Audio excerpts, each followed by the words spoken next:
মধ্যযুগের বাংলাদেশে শিব দুর্গার দরিদ্র সংসার জীবন কল্পনা করে মঙ্গল কাব্যের আদলে যে আখ্যান কাব্য রচিত হয়েছিল তাই মূলত শিবায়ন কাব্য নামে পরিচিত। আজকের ক্লাসটি এই শিবায়ন কাব্যের ওপর হতে চলেছে। তোমরা যারা একাদশ দ্বাদশ শ্রেণীর জন্য বাংলা বিষয়ের পরীক্ষা দেবে তাদের কাছে আজকের ক্লাসটি খুব গুরুত্বপূর্ণ হতে চলেছে। চলো তাহলে কথা না বাড়িয়ে আজকের আলোচনা শুরু করি। শিবায়ন কাব্য হল মধ্যযুগীয় বাংলা সাহিত্যের একটি ধারা, যা শিব ও দুর্গার দাম্পত্য জীবন এবং তাদের সংসার নিয়ে রচিত। এই কাব্যের উদ্দেশ্য কি ছিল না, শিবায়ন কাব্যের উদ্দেশ্য ছিল শিব মঙ্গল গান করা এবং শিবের মহিমা বর্ণনা করা। দেখো, এই কাব্যের দুটো অংশ আছে, অর্থাৎ শিবায়ন কাব্যের দুটো অংশ রয়েছে।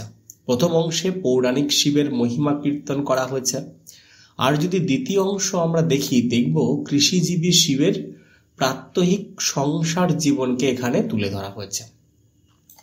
তাহলে এবার স্বভাবতই তোমাদের মনে প্রশ্ন জাগবে, তাহলে শিবায়ন কাব্যের কবি কারা? দেখো, আমি তিনটে কবির পরিচয় এখানে তুলে ধরলাম।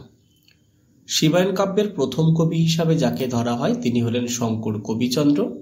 শ্রেষ্ঠ কবি অবশ্যই রামেশ্বর ভট্টাচার্য, আর অন্যান্য কবি তিনি হচ্ছে রামকৃষ্ণ রায় কবিচন্দ্র। তিনজন তিন দিক থেকে বিখ্যাত।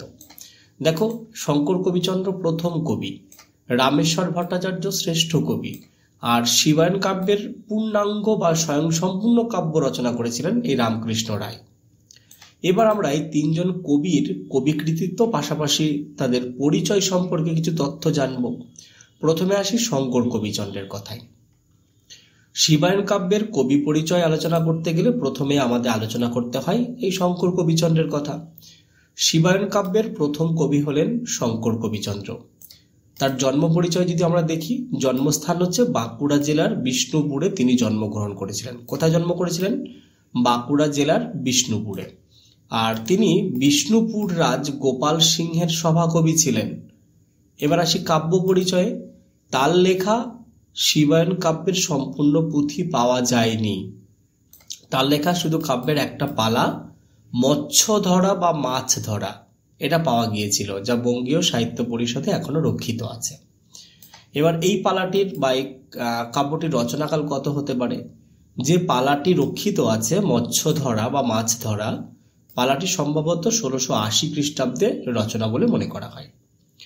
তাহলে দেখো, শঙ্কর কবিচন্দ্র থেকে তোমাদের এইটুকু পড়লেই যথেষ্ট।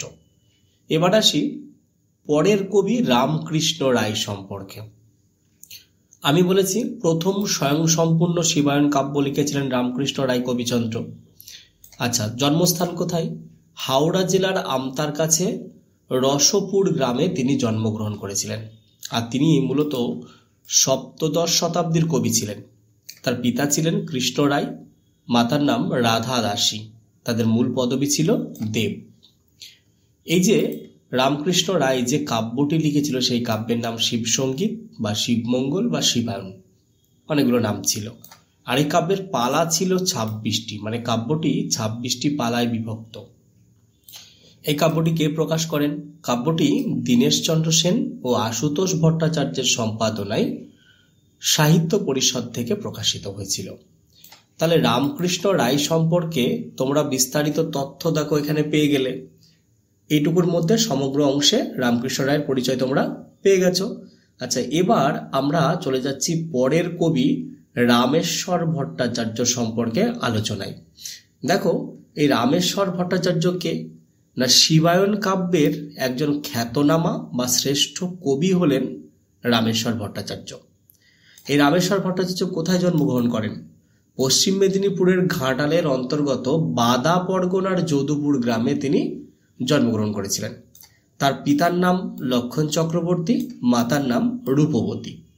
তার কাব্যের নাম ছিল শিব সংকীর্তন, শিব কীর্তন বা শিব সংকীর্তন। এই দুটো নাম মোটামুটি পাওয়া যায়। এই কাব্যটির রচনাকাল কত ধরা হয় না, কাব্যটি আনুমানিক অষ্টাদশ শতাব্দীর প্রথম ভাগে রচিত হয়েছিল বলে মনে করা হয়। ধরে নেওয়া হয় আনুমানিক 1712 খ্রিস্টাব্দ নাগাদ কাব্যটি রচিত। আর এই কাব্য রচনায় কে পৃষ্ঠপোষকতা করেন? কাব্যটি কর্ণগড়ের রাজা যশোমন্তর পৃষ্ঠপোষকতায় রচিত বলে মনে করা হয়। তাহলে দেখো, শিবায়ন কাব্য সম্পর্কে আলোচনাকালে আমরা শিবায়ন কাব্যের 3জন কবি সম্পর্কে জেনে নিলাম। এরপরে একটা ছোট্ট বিষয় রয়েছে, নাম হচ্ছে মৃগলুব্ধ। এই বিষয়টা না জানলে শিবায়ন কাব্যের আলোচনা অনেকটা অসম্পূর্ণ হয়ে পড়ে। চলো তাহলে সেই মৃগলুব্ধ ব্যাপারটা কি বা বিষয়টা কি একটু জেনে নিই। দেখো, মৃগলুব্ধ আসলে কি বলতো? মৃগলুব্ধ হচ্ছে শিব বিষয়ক একটি উপধারা কাহিনী। হ্যাঁ, কাহিনী একটা উপধারা হচ্ছে মৃগলুব্ধ। শিবায়ন কাব্যধারার প্রথম কাব্য একে মনে করা হয়ে থাকে। আর এই কাব্যের যদি পরিচয় দিতে যাই, তাহলে প্রথমে কবি সম্পর্কে আলোচনা করতে হবে। দেখো, ছকের মধ্যে আমি সেই তথ্যগুলোকে রেখেছি। কি না, এই কাব্যের কবি হলেন রাজারাম আর রতিদেব। কাব্যটি তাহলে কোথায় প্রচলিত? এই কাব্যের কাহিনীটি অধুনা বাংলাদেশের চট্টগ্রামে প্রচলিত। আচ্ছা, এই কাব্যটি কোথা থেকে প্রকাশিত হয়, কবে প্রকাশ করা হয়, কে প্রকাশ করেছিলেন? দেখো, সামগ্রিক অংশটাই ছকের মধ্যে তোমরা পেয়ে যাবে। রাজারাম রচিত কাহিনীটি মৃগলুব্ধ সংবাদ নামে 1952 সালে মুন্সি আব্দুল করিমের সম্পাদনায় সাহিত্য পরিষদ থেকে প্রকাশিত হয়। তাহলে মৃগলুব্ধ কি আমরা অল্প কথায় জানতে পারলাম যে শিবায়ন কাব্যধারার প্রথম কাব্য হচ্ছে মৃগলুব্ধ। এটিকে অবশ্য শিব বিষয়ক একটি উপধারা কাহিনীও বলা হয়ে থাকে। আর এর কবি হচ্ছে রাজারাম আর রতিদেব। এটা বাংলাদেশের চট্টগ্রামে খুব প্রচলিত। আর এটি মূলত রাজারাম রচিত যে কাহিনী মৃগলুব্ধ সংবাদ, সেটা 1952 সালে মুন্সি আব্দুল করিমের সম্পাদনায় সাহিত্য পরিষদ থেকে প্রকাশিত হয়েছিল।